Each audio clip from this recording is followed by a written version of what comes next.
miras para mí, moito me chica no ollo, teño moito que facer e non podo atender a todo. Ai la lelo, ai la lelo, ai la lelo, ai la lalo. Nesta cantiga popular aparece 3 veces a palabra moito, pero se a cantase un falante de Mazaricos ou de Tui ou de Ribadeo, seguramente empezaría dicindo: Moito miras para mí, moito me chica no ollo. Se fose da Gudiña, no leste de Ourense, ou de Candín, alá polos Ancares leoneses, diría: Moito miras para mí, moito me chica no ollo. Se andamos pola Fonsagrada ou por Navia de Suarna, non sería extraño oír: Moito miras para mí, moito me chica no ollo. Se miramos o mapa da distribución da maneira de pronunciar moito no galego, podemos ver que existe unha gran zona central de Galicia onde, para falarmos dunha cantidade grande, dicimos moito, que é a forma normativa.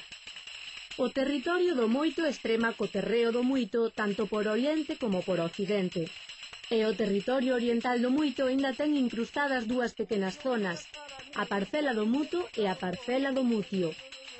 Todas estas formas son continuadoras auténticas galegas do latín multum. Pero a forma escollida para o galego común é o maioritario moito. Ai la lelo, ai la lelo, ai la lelo, ai le lalo. Ben falado. Que froita dá a maceira? Dan, ves como sabes? Mutio e muto, como viron, son formas do galego oriental. Aparecen nos refráns: mozos morren mutos, pero vello non queda ningún. Tamén aparecen nas cantigas: o meu marido foi ás Indias para aumentar o seu caudal. Trouxo muto que dicir, pero pouco que contar. Na ribeira de Piquén e nos Ancares din mutio. Dos Ancares é esta cantiga: sube bella, sube bella, sube bella altou fumeiro, coltou cutelín de aceiro. Non talles mutio nin pouco, un toucín e a mitad outro.